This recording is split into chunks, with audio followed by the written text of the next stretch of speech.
कोई मिलाई करने आता है, कोई देखता है और कोई सामान कुछ लेकर के देता है। लेकिन आज मैं क्या देख रहा हूं कि इस कैदी के लिए कोई मिलाई के लिए नहीं आया। आज मैं इसको जेल से बाहर निकाल करके एकांत में कमरे के पास इससे कुछ बात करेंगे। कैदी, ओ कैदी, क्या सोच रहा, क्या नहीं बोल रहा? ओए कैदी, इधर आओ। आज मैं तुमसे कुछ बात करना चाहता हूं।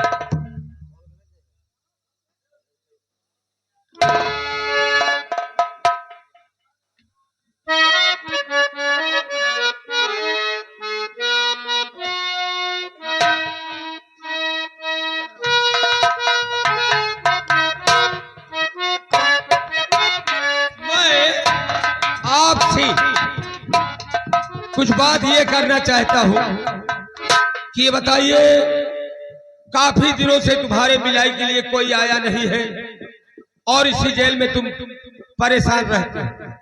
और ये बताओ मुझसे, किस कांड में आप आए हो इस जेल के अंदर? क्या खाता तुम्हारी थी? मैं इसी सूरतगढ़ राज्य के रीता नाम की लड़की क्या और उसके पिता के खून के इल्जाम में सम्राट ने मुझे आजीवन कारावास की सजा दी है। और आज मैं कई महीनों से इन सलाखों के अंदर हूँ और मेरे परिवार में कोई नहीं है जो कि मुझसे मिलने के लिए आई। इसलिए इस जेल की मिलाई रजिस्टर पर मेरी कोई मिलाई दर्ज नहीं हुई। गीता नाम की लड़की, और तो इसको तो मैं कुछ कुछ जानता हूँ यार। गीता नाम की लड़की एक दीपक नाम के लड़के के साथ प्यार करती थी। और हमका समझ पर तो वही सुखैया के बिटिया एक आया यार रही। चलो मैं देखूं तो बात करेंगे इससे।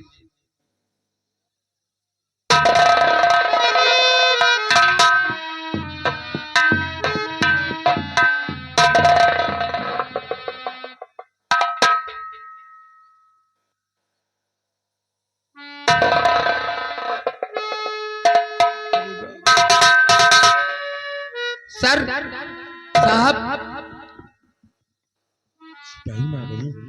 और आप इस जेल के अंदर? अरे यहाँ मैं काफी दिन से ड्यूटी करता हूँ और कुल मिला करके ये साहब, आपके बेटे के साथ हम स्कूल में पढ़ाई करने जाते थे और ये सब आपकी देन है। मैं क्या देख रहा हूं कि आज इस जेल में घुट घुट के परेशान हो और रो रहे हो। मैं इस जेल में बहुत काफी दिन से ड्यूटी करता हूं और तुम्हारा नमक खाया हूं। ये आपकी देन है जो कि मैं इतनी दूर आज पहुंचा, इस जेल का जेलर बना। आज मैं यही देख रहा हूं कि परेशानी आपकी देख करके मैं मजबूर हो रहा हूं। इस जेल से हम तुमको रिहा करना चाहते हैं। तुम्हें इस जेल के अंदर मैं देखना नहीं चाहता। ये हमारी मर्जी की बात है। आपने मेरे बेटे दीपक का नाम लेकर मेरी दुखती हुई रंग पर हाथ रख दिया है, क्योंकि उसी रीता नाम की लड़की के आत्महत्या लूटने के इल्जाम में महामंत्री राघव सिंह ने सम्राट के द्वारा मेरे बेटे दीपक को सजा मौत की सजा दिला दिया। और उसी रीता नाम के लड़के और उसके पिता के खून के इल्जाम में मैं जीवन कारावास की सजा काट रहा हूँ। मेरी पत्नी उर्मिला की तबीयत खराब तो मैं तो किसी डॉक्टर को बुलाने के लिए जा रहा था। रास्ते में रीता नाम की लड़की के बदन में खंडर लगा हुआ था और मैंने खंडर को निकाल लिया। उसी वक्त राघव सिंह सम्राट को लेकर आ गया और राघव सिंह के कहने पर मुझे सम्राट ने जीवन कारावास की सजा दे दिया और 18 वर्षों की वफादारी का बहुत अच्छा सिला मिला कि आज मैं आजीवन कारावास की सजा काट रहा हूँ।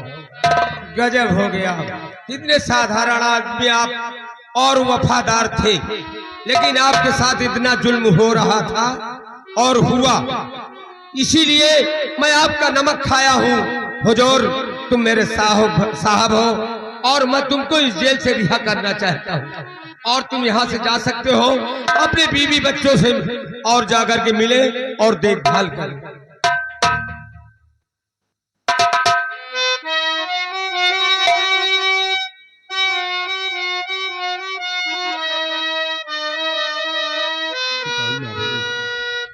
मैं इस दुनिया में जीना नहीं चाहता था, लेकिन आज अगर तुमने मुझे जीने का रास्ता दिखा रहे हो, इस जला को आजाद कर रहे हो, तो ये सेनापति उत्तम सिंह जिएगा जरूर, लेकिन मेरे जीने का सिर्फ एक ही उद्देश्य होगा कि अपने परिवार में ढह गए हर जुर्म का बदला मैं उस महामंत्री राघव सिंह की अवश्य चुकता करूंगा।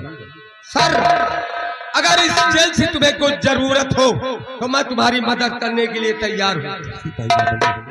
आपका ये उपकार इस उत्तम सिंह पर होगा जो कि आपने मुझे इस सलाखों से आजाद कर दिया और मुझे कुछ नहीं चाहिए। मैं यहाँ से जा रहा हूँ, लेकिन याद रखना सिपाही महाबली कि मैं वापस अवश्य आऊंगा, और जिस दिन इस सेनापति उत्तम सिंह सूरतगढ़ राज्य वापस आएगा वो दिन महामंत्री राघव सिंह का आखिरी दिन होगा। ये उत्तम सिंह का वादा। नमस्ते।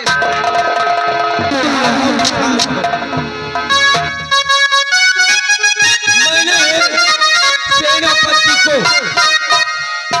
इस जेल से रिहा कर दिया और अब हमहू ड्यूटी ही आना करा। अब यहाँ की जेलर की ड्यूटी छोड़ करके अब हम भी जाएंगे और ये रस्सा में बांधा बा अपन भाई, अब यही का ही छोड़बो न करो।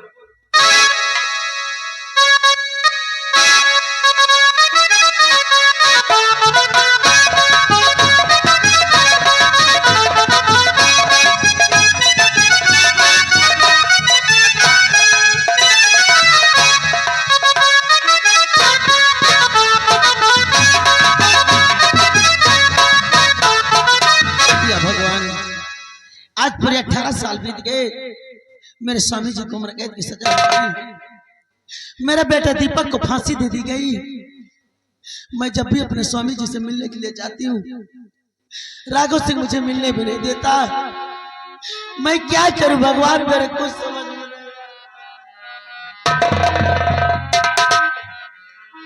मेरा बेटा प्रदीप आज पूरे 18 साल का हो गया है। मेरा बेटा प्रदीप स्कूल से आता होगा, मेरा बेटा प्रदीप आज आ जाए तो मैं कुछ उससे बातें करूंगी और कुछ बातें उसे समझाऊंगी।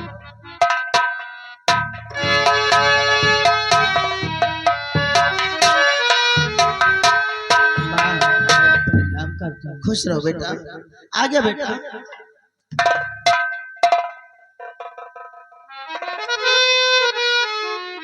बेटा माँ, माँ, आपका बेटा आपसे कुछ कहना चाहता है माँ। क्या कहना चाहता है बेटा?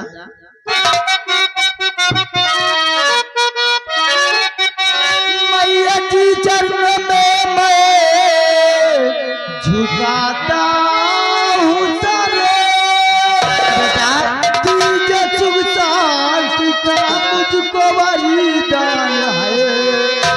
उदयपुर में बड़ा जोर मेला लगा, देखने के लिए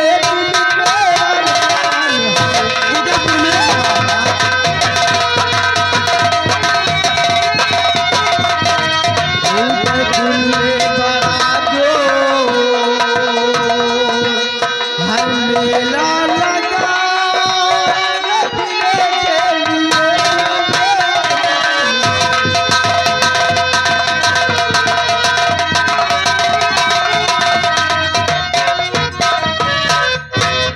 बेटा प्रदीप, मैं उदयपुर का मेला देखने तो मेला देखने जाना चाहता है? हाँ माँ। इधर आ बेटा, तुम्हारी इच्छा कह रहे बेटा। बेटा प्रदीप, तेरी खुशी में मेरी खुशी है मेरे लाल, मेरी बात सुन मेरे बेटा।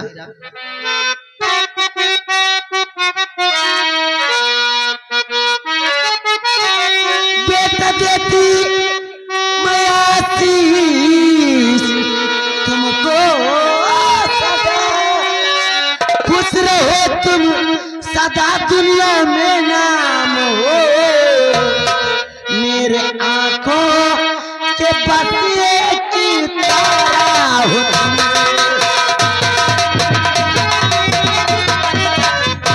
मेरे आंखों के बतिए की तारा हो तुम, मेरे से जल्दी आना नहीं शाम हो, मेरे आंखों। बेटा प्रदीप, हाँ माँ। तू अगर मेला देखने जाना चाहता है तो ठीक है, जा बेटा। लेकिन बेटा माँ, तुझसे मैं आज एक बात कहना चाहती हूँ। कौन सी बात है माँ? बेटा तू तो जानता है कि तेरे पापा जी को उम्र कैद की सजा हो गई है। हाँ माँ। देखता है जब भी हम तुमसे मिलने के लिए जाते हैं राघव सिंह मिलने में नहीं देता। लेकिन एक बात तो नहीं जानता बेटा माँ वो कौन सी बात मैं नहीं कि तुझसे एक तेरा बड़ा भाई था, मेरा भाई था जिसका नाम दीपक था। माँ क्या हुआ मेरे भाई दीपक? यहाँ के महाराज ने मेरे बेटे दीपक के साथ झूठा इंसाफ करके उसे फांसी की सजा दे दी है। बेटा माँ तू ही एक मेरे जीने का सहारा है। मैं सोचती हूँ कहीं ऐसा ना हो तेरे कदम किसी ऐसे रास्ते पे पड़ जाए जिससे कोई मुसीबत मेरे सर पे फिर से आ जाए। नहीं माँ आपका बेटा प्रदीप ऐसा गलत कार्य नहीं करेगा। अगर तुझे कुछ हो गया तो मैं नहीं जी पाऊंगी बेटा। नहीं माँ मैं मेला देख के बहुत जल्द आऊंगा माँ। जा बेटा मेला देख कर शाम होने से पहले वापस आ जाना।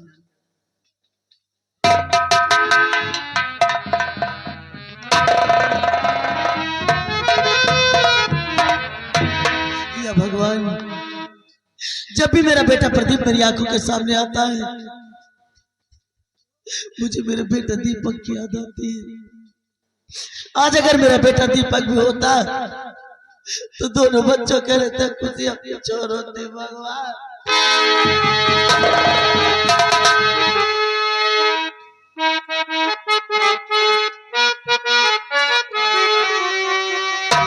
ललना बिना ललना बिना ललना बिना लागे नहीं मनवा हो।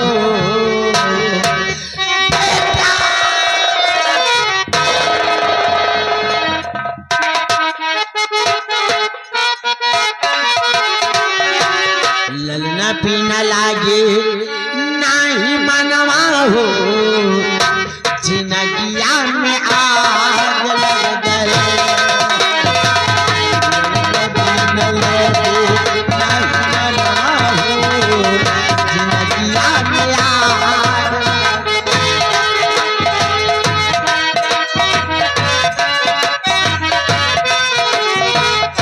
मन करे ताजी परनवा हो।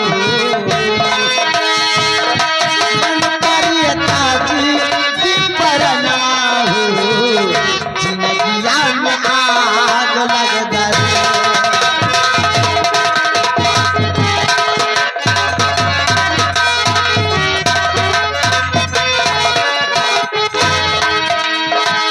ललना बिना सुन लागे सगरो जगरा।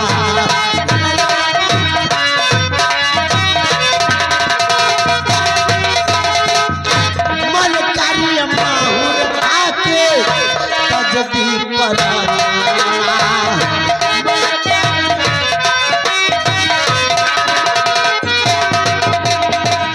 भैली भैले बैरी भैले बैरी भैले सारे लो जहानवा हो।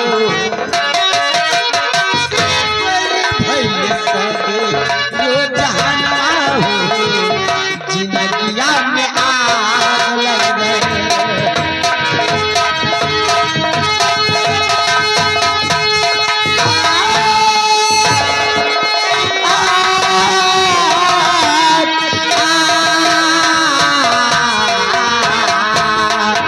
बैरी भैले सारे लो जहानवा हो जिंदगिया में आग लग गए।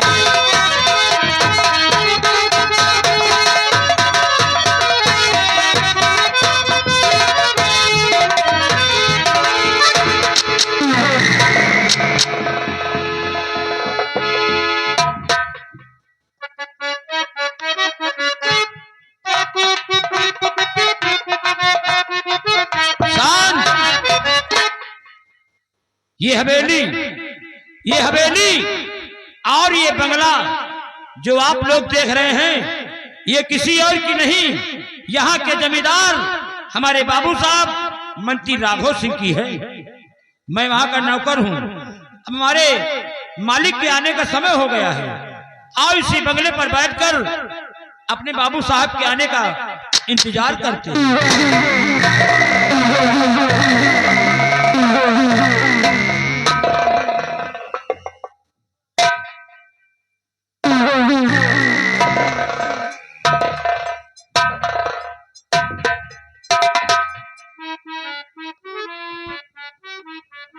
राम राम नंबरदार। राम राम बे, राम राम। रंबलिया जी हुजूर। बोल, सब कुशल मंगल तो है ना?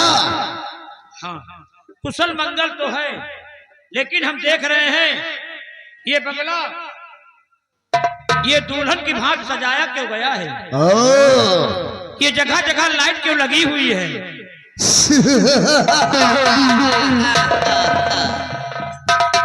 बंगले की सजावट को देखकर तेरे को आश्चर्य हो रहा है।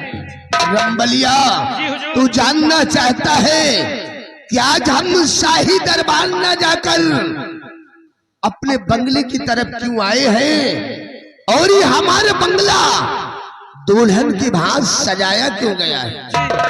रामबली, जी हुजूर। आज 18 वर्षों के बाद हमारी बिटिया प्रिया